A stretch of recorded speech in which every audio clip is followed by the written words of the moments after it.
नमस्कार विद्यार्थी मित्रांनो, एक्झाम वार्ता या यूट्यूब चॅनलवरती आपलं खूप खूप स्वागत आहे।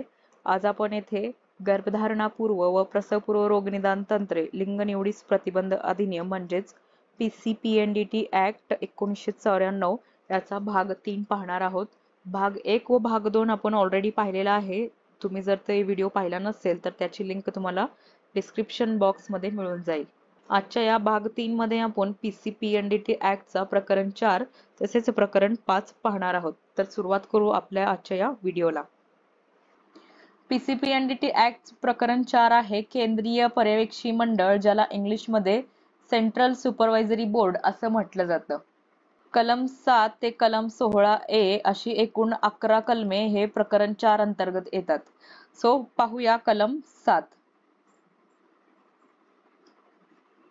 कलम 7 आहे केंद्रीय पर्यवेक्षी मंडळ स्थापन करणे।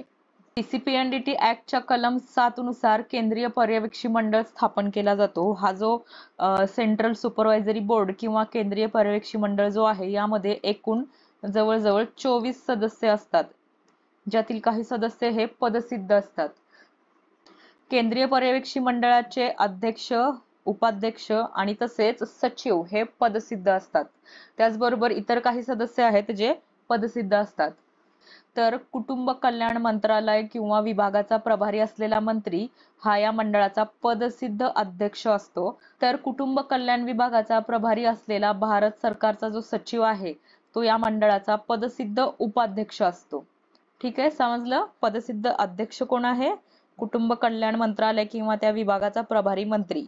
आणि उपाध्यक्ष कोण आहे? तर त्याच विभागाचा प्रभारी असलेला भारत सरकारचा सचिव हा पदसिद्ध उपाध्यक्ष आहे।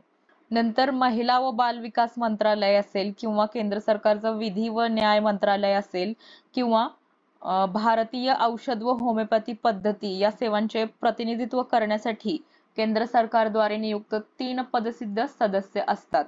समजलं? महिला व बाल विकास मंत्रालय, विधी व न्याय मंत्रालय आणि भारतीय औषध व होमिओपॅथी पद्धती याच्या सेवांचे किंवा या सेवांचे प्रतिनिधित्व करण्यासाठी केंद्र सरकारद्वारे नियुक्त 3 पदसिद्ध सदस्य असतात। तसेच केंद्र सरकारचा आरोग्य सेवा महासंचालक हा देखील पदसिद्ध सदस्य असतो।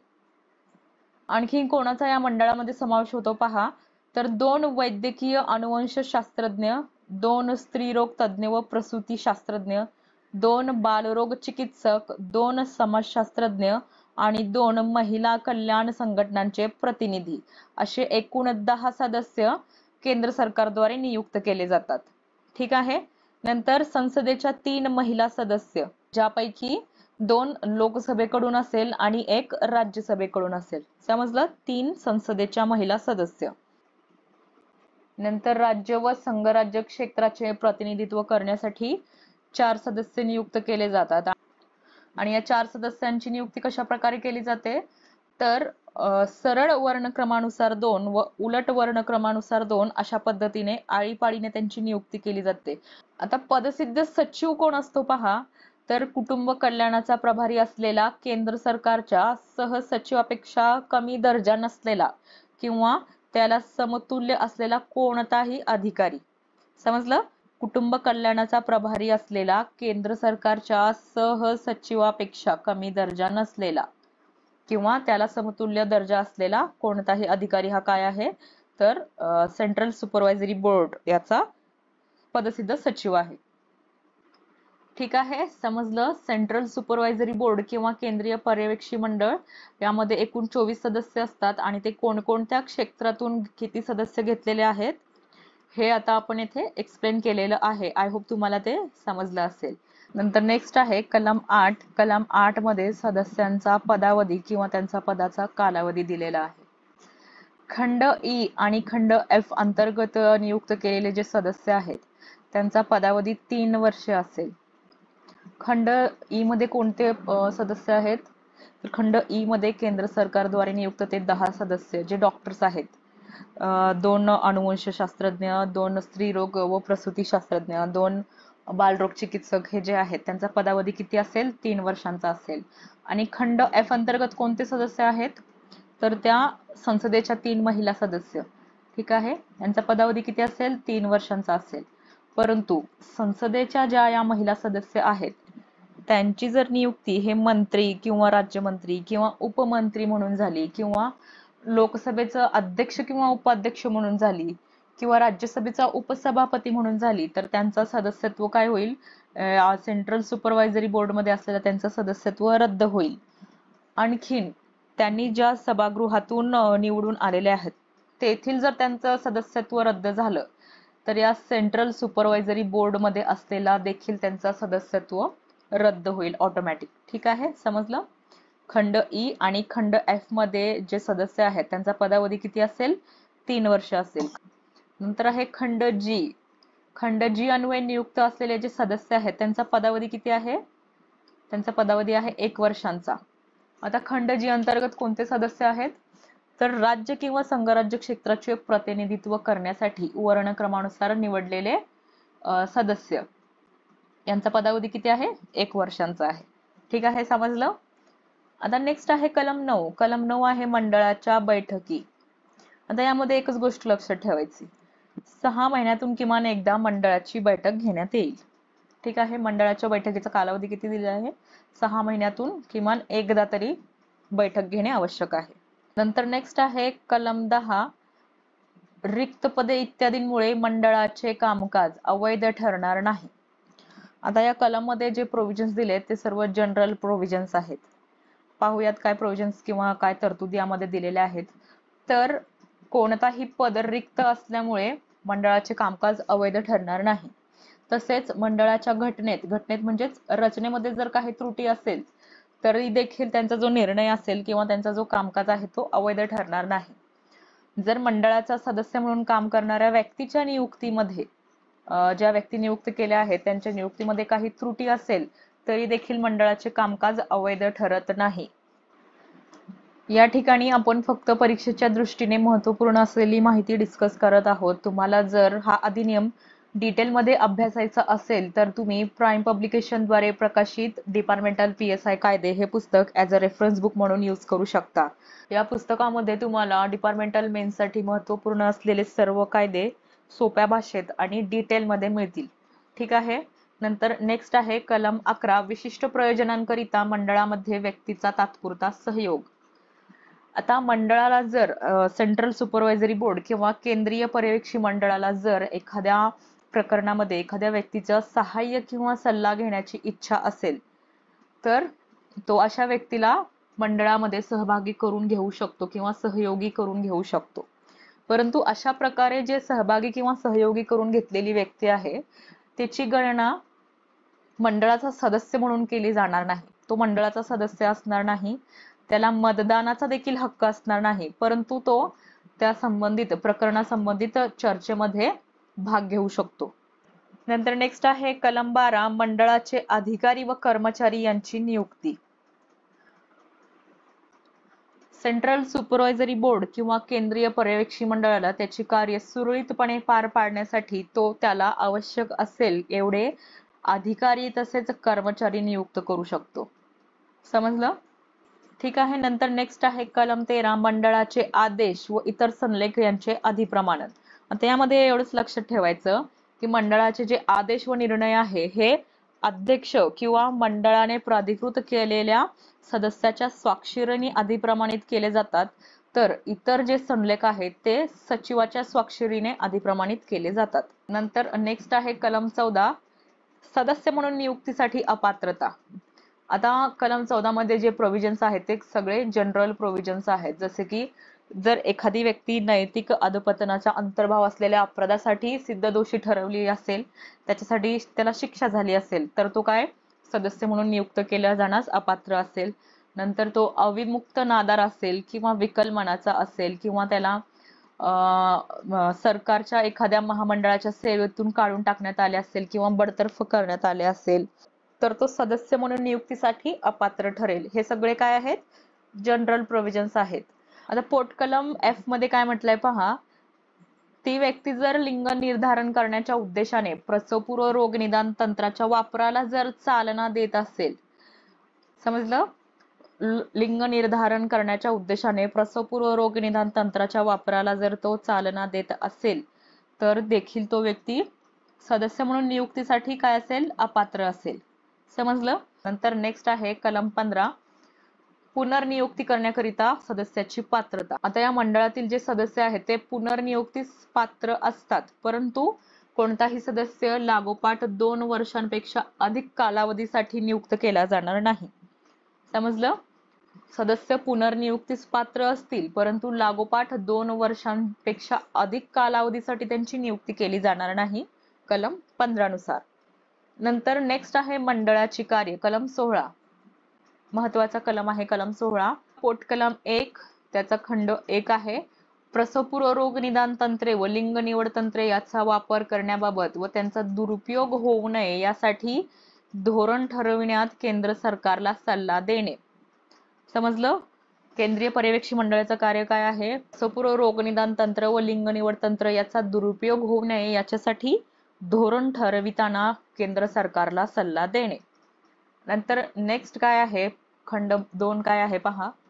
अधिनियम व त्याखाली करण्यात आलेले नियम याचे पुनर्विलोकन करणे व त्याच्या अंमलबजावणीस नियंत्रण करणे व उक्त अधिनियम व नियम यामध्ये बदल करण्यासाठी केंद्र सरकारकडे शिफारस करणे. नंतर नेक्स्ट काय कार्य आहे पहा.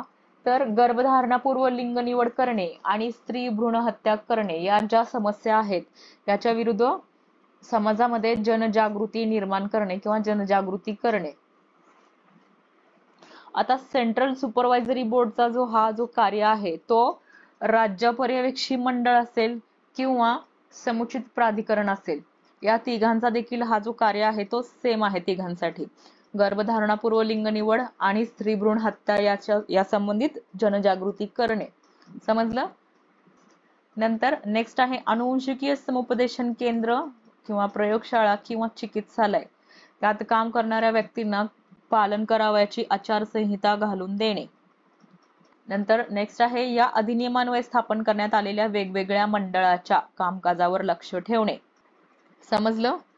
राज्य पर्यवेक्षी मंडळ असेल किंवा समुचित प्राधिकरण असेल यांच्या कामकाजावरती लक्ष ठेवण्याचं काम कोण करतो, तर हा सेंट्रल सुपरवायझरी बोर्ड किंवा केंद्रीय पर्यवेक्षी मंडळ. समजलं. ठीक आहे. समजलं या केंद्रीय पर्यवेक्षी मंडळाची कार्य काय आहेत, तर प्रसवपूर्व रोग निदान तंत्र आणि लिंग निवड तंत्र याचा दुरुपयोग होऊ नये यासाठी धोरण ठरविताना केंद्र सरकारला सल्ला देणे, या अधिनियमाखाली केलेल्या तरतुदी किंवा त्या नियमाचे पुनर्विलोकन करणे, या अधिनियमामध्ये वेळेनुसार बदल करण्यासाठी केंद्र सरकारला शिफारस करणे, तसेच गर्भधारणापूर्व लिंग निवड आणि स्त्री भ्रूण हत्या या संबंधित जनजागृती करणे, अनुवंशिकीय समुपदेशन केंद्र असेल किंवा प्रयोगशाळा असेल किंवा चिकित्सालय असेल यामधील जे व्यक्ती आहे किंवा जो अधिकारी कर्मचारी वर्ग आहे यांना आचारसंहिता घालून देणे आणि सर्वात महत्त्वाचं मंडळाच्या कामकाजांवरती लक्ष ठेवणे. ठीक आहे. समजलं. नंतर नेक्स्ट कलम आहे कलम 16A, राज्य पर्यवेक्षी मंडळ व संघ राज्य क्षेत्र पर्यवेक्षी मंडळ स्थापन करणे. यापूर्वी आपण पाहिलंय केंद्रीय पर्यवेक्षी मंडळ सेंट्रल सुपरवायझरी बोर्ड कोणत्या कलमानुसार स्थापन केला जातो, तर कलम 7 नुसार. आणि आता हा राज्य पर्यवेक्षी मंडळ किंवा हा संघराज्य क्षेत्रीय पर्यवेक्षी मंडळ कोणत्या कलमानुसार स्थापन केला जातो, तर कलम 16A नुसार स्थापन केला जातो. आणि हा प्रश्न परीक्षेला विचारण्यात आलेला आहे डिपार्टमेंटल मेन्स 2021 ला. ज्याप्रमाणे या सेंट्रल सुपरवायझरी बोर्ड किंवा केंद्रीय पर्यवेक्षी मंडळामध्ये एकूण 24 सदस्य होते, त्याप्रमाणे या राज्य पर्यवेक्षी मंडळामध्ये एकूण 21 सदस्य आहेत. तर पाहूया कलम 16A मध्ये काय तरतूद देण्यात आलेले आहे. तर कलम 16A याचा पोट कलम 1 यामध्ये काय तरतूद आहे पहा. विधानमंडळ असलेल्या प्रत्येक राज्य व संघराज्य क्षेत्र राज्य पर्यवेक्षी मंडळ किंवा संघराज्य क्षेत्र पर्यवेक्षी मंडळ म्हणून ओळखले जाणारे एक मंडळ स्थापन करेल. समजलं. विधानमंडळ असलेल्या प्रत्येक राज्य व संघराज्य क्षेत्रामध्ये एक पर्यवेक्षी मंडळ स्थापन करण्यात येईल. आता या राज्य पर्यवेक्षी मंडळ किंवा संघराज्य पर्यवेक्षी मंडळाचे कार्य काय आहेत पहा. केंद्रीय पर्यवेक्षी मंडळ असेल किंवा राज्य पर्यवेक्षी मंडळ असेल किंवा समुचित प्राधिकरण असेल, या सर्वांसाठी एक कार्य समान आहे, ते म्हणजे गर्भधारणापूर्व लिंग निवड करणे तसेच स्त्री भ्रूण हत्याच्या उद्देशाने प्रसवपूर्व लिंग निर्धारण करणे या प्रथांविरुद्ध राज्यांमध्ये जनजागृती करणे. समजलं. गर्भधारणापूर्व लिंग निवड आणि स्त्री भ्रूण हत्या या संबंधित जनजागृती करणे. नंतर नेक्स्ट आहे राज्यात काम करणाऱ्या समुचित प्राधिकरणाच्या कार्याचे पुनर्विलोकन करणे. आता हा जो समुचित प्राधिकरण आहे याच्या कार्याचे पुनर्विलोकन कोण करतं? राज्य पर्यवेक्षी मंडळ. आणि राज्य पर्यवेक्षी मंडळाच्या कार्याचे पुनर्विलोकन कोण करतं?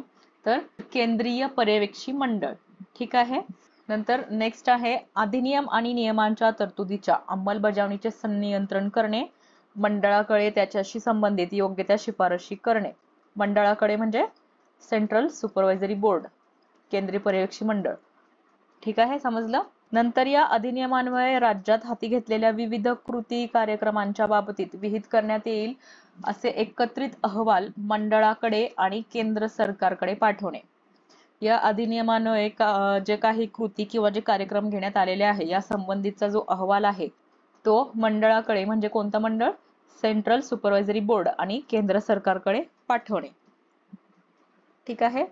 आता आपण या राज्य पर्यवेक्षी मंडळाची रचना पाहूयात. कलम 16A याचा पोट कलम 2 मध्ये राज्य पर्यवेक्षी मंडळ याची रचना दिलेली आहे. आता ज्याप्रमाणे आपण पाहिलं होतं केंद्रीय पर्यवेक्षी मंडळ याचे अध्यक्ष, उपाध्यक्ष आणि सचिव हे पदसिद्ध असतात. त्याचबरोबर काही सदस्य देखील पदसिद्ध असतात. तसेच यामध्ये देखील आहे राज्य पर्यवेक्षी मंडळाचे देखील अध्यक्ष, उपाध्यक्ष आणि सचिव हे काय आहेत? पदसिद्ध आहेत.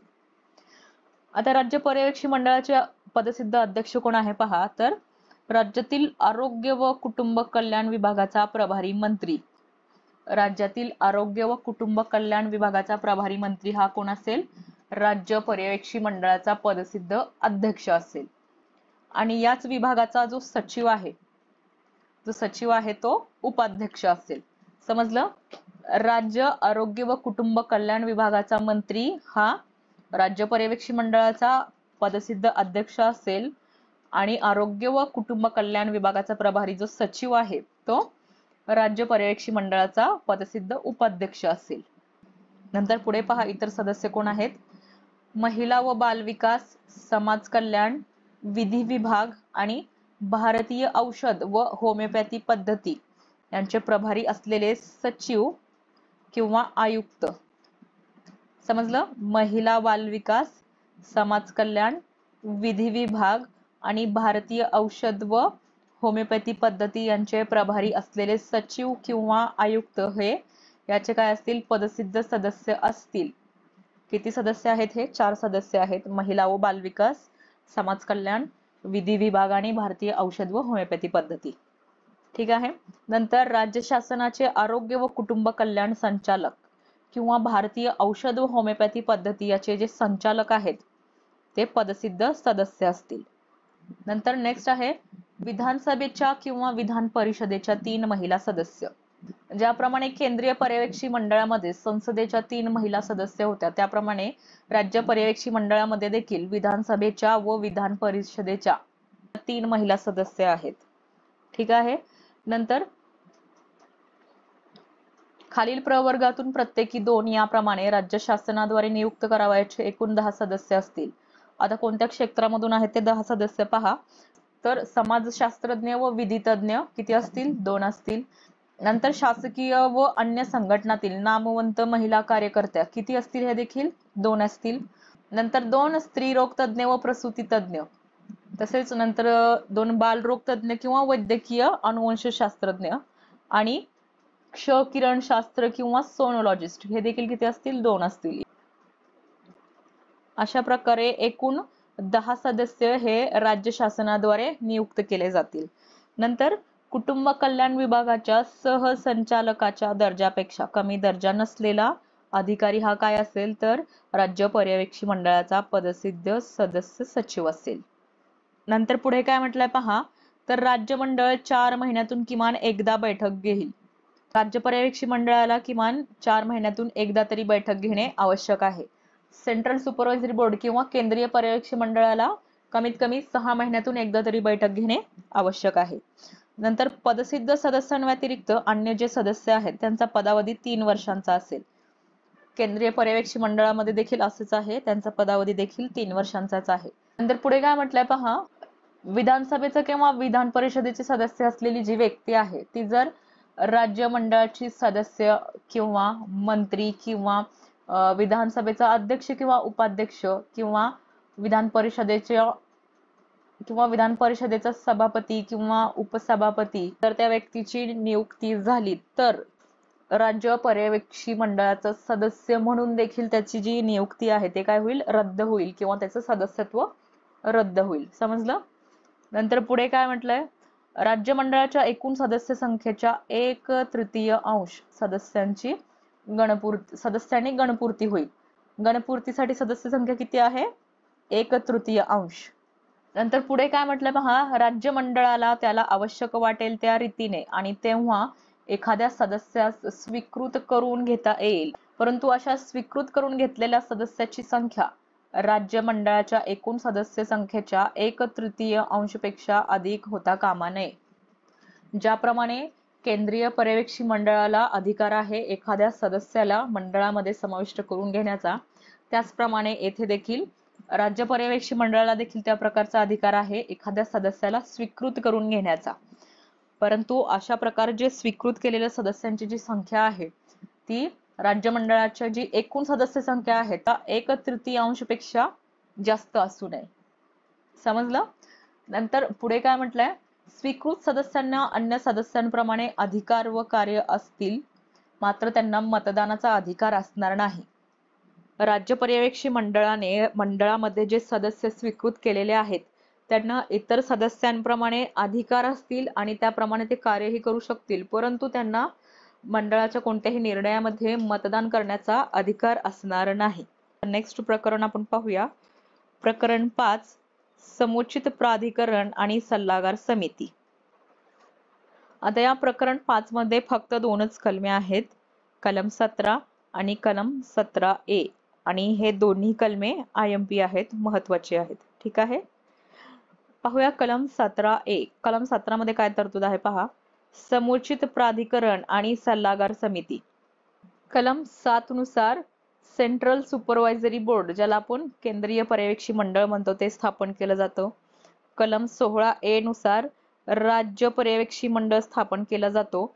तर कलम 17 नुसार समुचित प्राधिकरण, ज्याला इंग्लिश मध्ये आपण अप्रोप्रिएट अथॉरिटी म्हणतो, ते स्थापन केलं जातं. समजलं.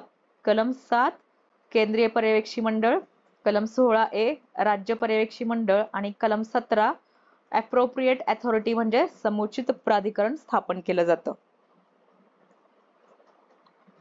कलम 17चं पोटकलम 1 मध्ये काय तरतूद आहे पहा, तर केंद्र सरकार संघराज्य क्षेत्रासाठी एक किंवा अधिक समुचित प्राधिकरण नियुक्त करेल, तर राज्य शासन संपूर्ण राज्यासाठी किंवा राज्याच्या भागासाठी एक किंवा अधिक समुचित प्राधिकरण नियुक्त करेल. ठीक आहे. समजलं. संपूर्ण राज्यासाठी किंवा राज्याच्या भागासाठी एक किंवा त्यापेक्षा अधिक समुचित प्राधिकरण नियुक्त केले जातात. आता हा जो समुचित प्राधिकरण आहे हा एकूण 3 सदस्यांचा बनलेला असतो, त्रिसदस्यीय. केंद्रीय पर्यवेक्षी मंडळामध्ये किती सदस्य आहेत, तर 24 आहेत. राज्य पर्यवेक्षी मंडळामध्ये 21 सदस्य आहेत. आणि या अप्रोप्रिएट अथॉरिटी किंवा समुचित प्राधिकरणामध्ये किती सदस्य आहेत, तर 3 सदस्य आहेत. ठीक आहे. समजलं. आता या समुचित प्राधिकरणाचा अध्यक्ष कोण आहे पहा, तर आरोग्य व कुटुंब कल्याण विभागाच्या सहसंचालकाच्या दर्जाचा किंवा त्याच्यापेक्षा वरिष्ठ दर्जा असणारा अधिकारी. समजलं. आरोग्य व कुटुंब कल्याण विभागाचा सहसंचालकाच्या दर्जाचा किंवा त्याच्यापेक्षा वरिष्ठ दर्जा असलेला अधिकारी हा काय असेल, समुचित प्राधिकरणाचा पदसिद्ध अध्यक्ष असेल. तर दुसरे 2 सदस्य कोण आहेत पहा, तर महिला संघटनेचे प्रतिनिधित्व करणारी नामवंत महिला आणि संबंधित राज्याचा किंवा संघराज्य क्षेत्राच्या संबंधित विधी विभागाचा अधिकारी. समजलं. कोण कोण आहे समुचित प्राधिकरणामध्ये, आरोग्य व कुटुंब कल्याण विभागाच्या सहसंचालकाचा दर्जा असणारा अधिकारी पदसिद्ध अध्यक्ष असेल आणि एक नामवंत महिला तसेच संबंधित राज्याचा विधी विभागाचा अधिकारी. ठीक आहे. रचना समजली समुचित प्राधिकरण. ठीक आहे. समुचित प्राधिकरणाची रचना समजली असेल तुम्हाला. नंतर पुढे काय म्हटलंय पहा, आता या समुचित प्राधिकरणामध्ये जर एखादा पद रिक्त झाला असेल तर पद जेव्हा रिक्त झाला आहे तेव्हापासून तो 3 महिन्यांच्या आत भरला जाईल. कलम 17च्या पोटकलम 4 मध्ये समुचित प्राधिकरणाची कार्य दिलेली आहे आणि हा जो पोटकलम आहे तो IMP आहे. ठीक आहे. आता समुचित प्राधिकरणाची कार्य काय आहेत पहा. तर आनुवंशिक समुपदेशन केंद्र असेल किंवा प्रयोगशाळा असेल किंवा चिकित्सालय असेल यांच्या नोंदणीला मान्यता देणे किंवा ते निलंबित करणे किंवा ते रद्द करणे हे कोणाचं कार्य आहे? समुचित प्राधिकरणाचं कार्य आहे. समजलं? आनुवंशिकीय समुपदेशन केंद्र असेल किंवा प्रयोगशाळा असेल किंवा चिकित्सालय असेल यांच्या नोंदणीला मान्यता देणे किंवा त्यांची नोंदणी निलंबित करणे म्हणजे सस्पेंड करणे किंवा रद्द करणे म्हणजेच कॅन्सल करणे. समजलं? नंतर पुढे काय म्हटलंय पहा. आनुवंशिकीय समुपदेशन केंद्र असेल किंवा प्रयोगशाळा असेल किंवा चिकित्सालय असेल यासाठी जी मानके आहेत ते अंमलात आणणे. नंतर तक्रारीचे अन्वेषण करून त्याच्यावरती तात्काळ कार्यवाही करणे. तक्रारीचे अन्वेषण करण्याचं कार्य कोणाचं आहे? समुचित प्राधिकरण. ठीक आहे. नंतर पुढे काय म्हटलंय पहा. नोंदणीसाठी केलेल्या अर्जावर आणि नोंदणी निलंबित करण्यासाठी किंवा ती रद्द करण्यासाठी केलेल्या तक्रारीवर पोटकलम 5 अन्वये स्थापन केलेल्या सल्लागार समितीचा सल्ला मागणे व तो विचारात घेणे. आता या कलम 17च्या पोटकलम 5 अन्वये एक सल्लागार समिती स्थापन केली जाते. कशासाठी स्थापन केली जाते ही सल्लागार समिती? तर समुचित प्राधिकरणाला त्याची कार्य सुरळीत पार पाडण्यासाठी त्याला सल्ला देण्याच्या उद्देशाने ही सल्लागार समिती स्थापन केली जाते. तर अशा प्रकारे स्थापन केलेल्या सल्लागार समितीला सल्ला मागणे व तो विचारात घेणे. कशा संबंधात? नोंदणीसाठी केलेल्या अर्जावरती किंवा नोंदणी निलंबित करण्यासाठी किंवा ते रद्द करण्यासाठी आलेल्या तक्रारी संबंधात. नंतर पुढे काय म्हटले पहा.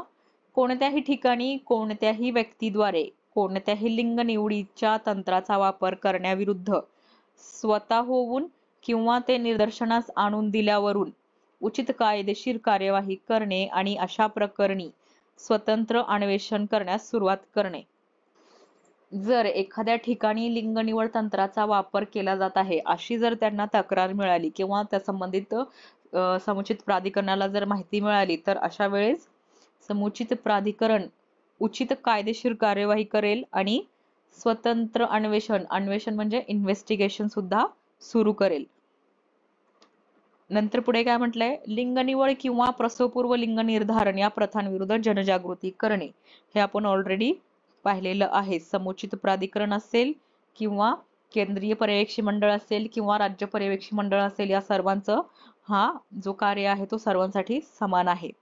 नंतर नेक्स्ट काय म्हटलंय. कायद्यातील तरतुदीच्या अंमलबजावणीवर देखरेख ठेवणे. तसेच बदलानुसार नियमात आवश्यक असलेल्या फेरबदलासाठी मंडळ आणि राज्य मंडळाकडे शिफारस करणे. समजलं?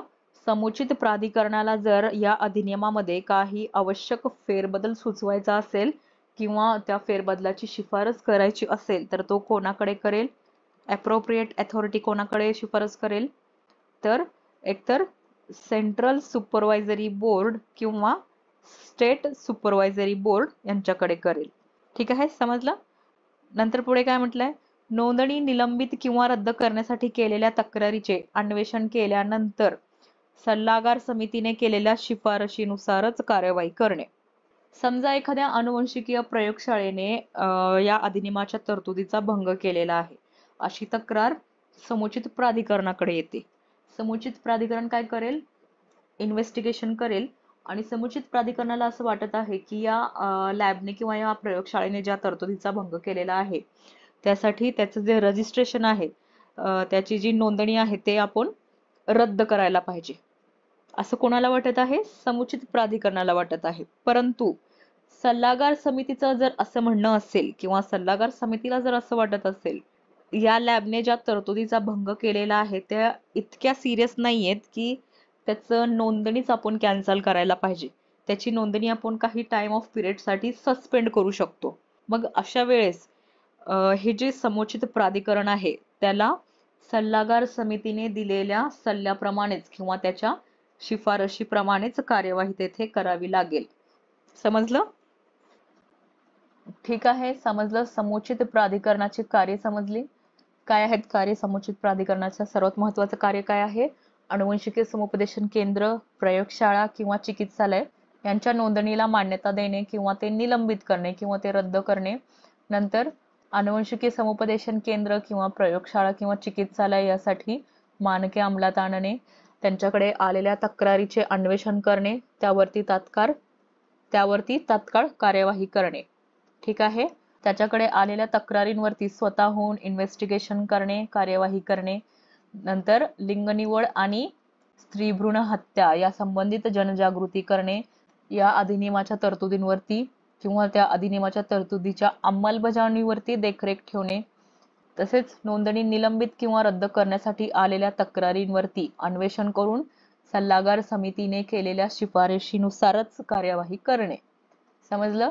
आता नंतर नेक्स्ट आहे कलम 17चा पोटकलम 5. आता या पोटकलम 5 नुसार एक सल्लागार समिती स्थापन केली जाते. ही सल्लागार समिती का स्थापन केली जाते? तर समुचित प्राधिकरणाला त्याची कार्य पार पाडण्यात त्याला मदत करण्यासाठी व त्याला सल्ला देण्याच्या उद्देशाने ही सल्लागार समिती स्थापन केली जाते. या सल्लागार समितीमध्ये एकूण 8 सदस्य असतात आणि हे 8 सदस्य त्यांच्यापैकी एकाची निवड हे अध्यक्ष म्हणून करतात. ठीक आहे. पाहूयात कोणकोणते सदस्य आहेत ते. तर स्त्रीरोग तज्ञ, प्रसूती तज्ञ, बालरोग चिकित्सक आणि वैद्यकीय अनुवंशशास्त्रज्ञ यांमधून कोणतेही 3 वैद्यकीय तज्ञ. समजलं? 3 वैद्यकीय तज्ञ, 1 विधी तज्ञ. ठीक आहे. नंतर राज्य शासन व किंवा संघराज्य क्षेत्राच्या माहिती प्रसिद्धीशी संबंधित विभागाचे प्रतिनिधित्व करणारा एक अधिकारी. माहिती व प्रसिद्धी विभागाचा कोणताही एक अधिकारी.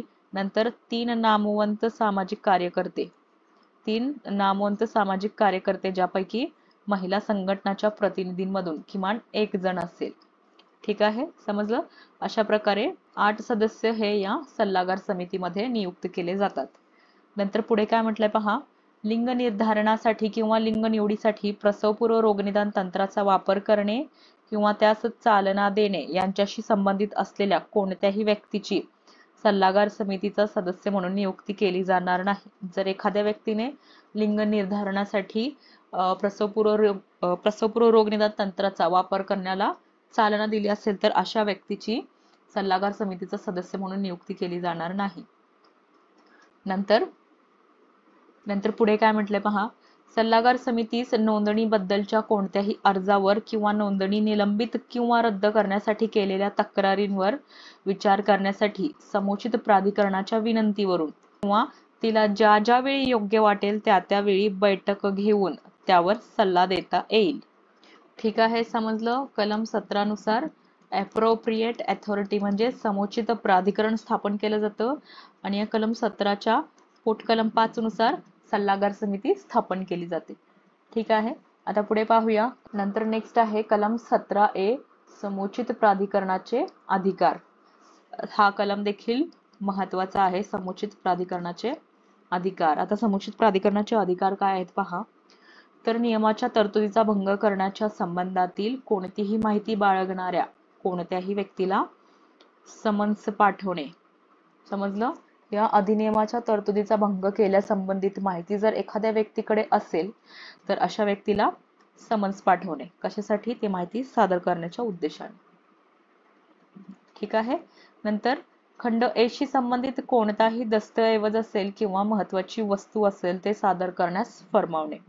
जर एखाद्या व्यक्तीकडे या अधिनियमाच्या तरतुदीचा भंग केल्यासंबंधित एखादा दस्तऐवज असेल किंवा एखादी वस्तू असेल तर अशा व्यक्तीला ते सादर करण्यास समुचित प्राधिकरण फरमावू शकतो. ठीक आहे. नंतर पुढे काय म्हटलंय. लिंग निवड तंत्रे किंवा प्रसवपूर्व लिंग निर्धारण करण्यामध्ये गुंतल्याचा संशय असलेल्या कोणत्याही ठिकाणाची झडती घेण्यासाठी वॉरंट काढणे. समजा एखादं ठिकाण हा लिंग निवड किंवा प्रसवपूर्व लिंग निर्धारण करण्याच्या कार्यासाठी वापरला जात आहे असा जर समुचित प्राधिकरणाला संशय जरी असला तरी तर अशा ठिकाणाची झडती घेण्यासाठी समुचित प्राधिकरण वॉरंट काढू शकतो. ठीक आहे. समजलं?